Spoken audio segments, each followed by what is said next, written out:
what we said? We said that many a times when the double stranded DNA will enter into the bacterial cell, it will start overwriting whatever function the bacteria performs. Now, what exactly the function of the bacteria? Bacteria's own function is to reproduce itself. So once the virus DNA will enter into the bacteria, what it will happen? It will forget about it and it will start doing the thing what is that the viral DNA dictates. Now, first and foremost, the viral DNA will try to produce viral RNA so that the viral proteins can be formed. Therefore, it requires a particular enzyme which is called RNA polymerase. Now, many viruses will have their own enzymes, but all the viruses do not have. There are certain viruses which will take the RNA polymerase of the bacteria itself and will start acting on it. Okay, so it will degrade the circular DNA and eventually start producing RNA from the viral DNA itself. Okay, by using RNA polymerase. Now, subsequently, the next thing will happen. From RNA, small bacterial ribosomes are there. Okay, now bacterial ribosomes are like this. Okay, now these bacterial ribosomes have a specific name. These bacterial ribosomes are known as 70S ribosomes. Okay, 70S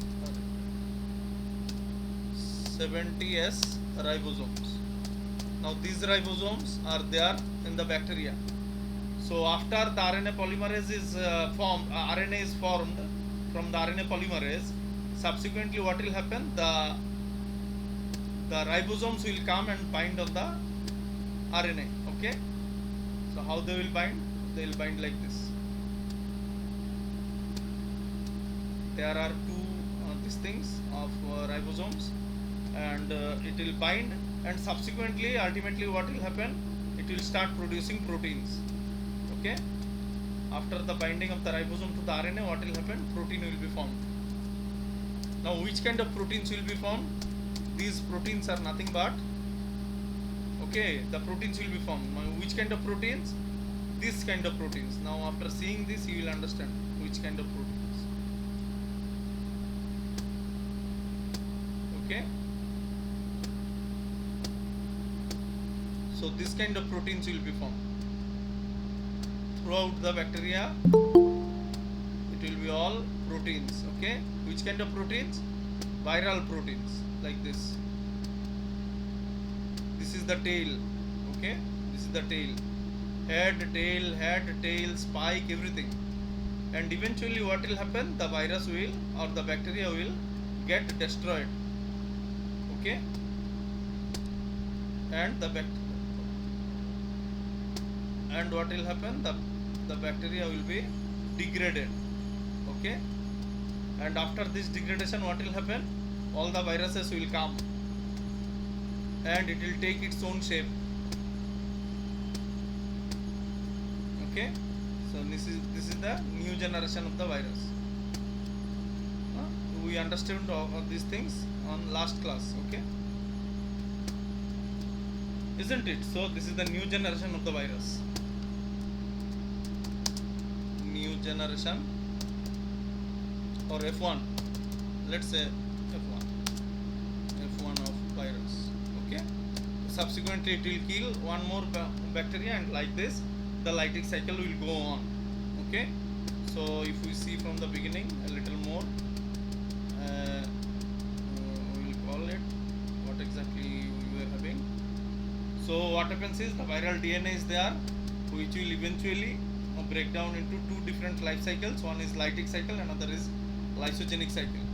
So once the viral DNA is inside, the bacterial DNA is circular, viral DNA is open chain or straight. Okay, so this is double stranded, and subsequently it will form RNA by using an enzyme called RNA polymerase. This RNA polymerase, many a times it will be present inside the bacteria or sometimes in the virus.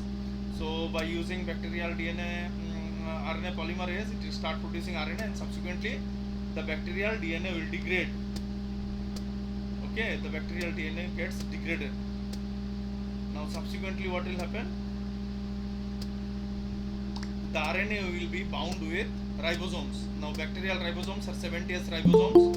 Now these 70S ribosomes will come and bind with the RNA and then start producing proteins.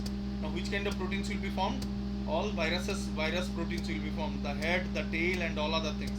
Subsequently the bacterial cell will die or degrade, and therefore the new F1 generation of the virus will come. Okay, this is how the lytic cycle takes place. Now next is the lysogenic cycle, which we will once again describe. Okay, so we will see the lysogeny now.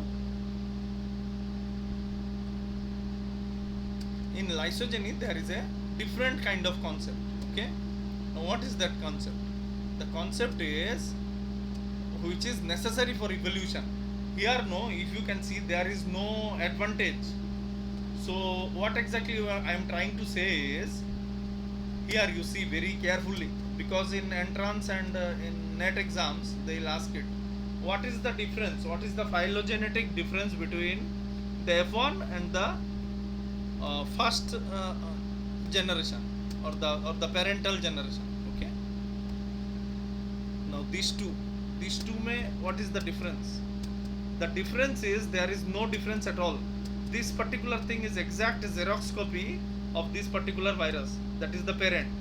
So in lytic cycle there is no difference between the parent and the what you call as F1. Okay, this is very important. No functional and structural difference between parent and F1. Okay, now why this is important? This is important because if there is no difference, so what will happen is there will be no occurrence of new properties. Understood? So what will happen if there is a problem with this particular virus, that after whenever temperature is 5 degree plus, this particular virus dies. Okay, so for example, in this is a particular kind of bacteriophage which dies when there is an increase of 5 degree centigrade temperature. Okay, so what will happen? The progeny F1 will also die, because it has acquired nothing new. Very important to understand, because it has acquired no new characters from the bacteria, and therefore whatever bad things were there here, the same bad things will also be here. So lytic cycle is not what shall I say is there is no evolutionary advantage. Okay, so this is important to understand. So what is the functional character? What are the two different characters? There is no functional change between the parent and the F1, and there is no evolutionary advantage also. Now how this lytic cycle is different, or lysogenic cycle is different? It is completely different because it is just the opposite, or the opposite way around. Okay, it is having high evolutionary advantage. Okay, it is having high evolutionary advantage. How? Why? They will ask you why lysogenic cycle is having higher evolutionary advantage. Now what will happen is, in this case, in the second case, this particular virus, the F1 generation, will acquire some good characteristics. Okay, or good or bad, some difference will be there. So what happens is, let me tell you, nature always appreciates difference.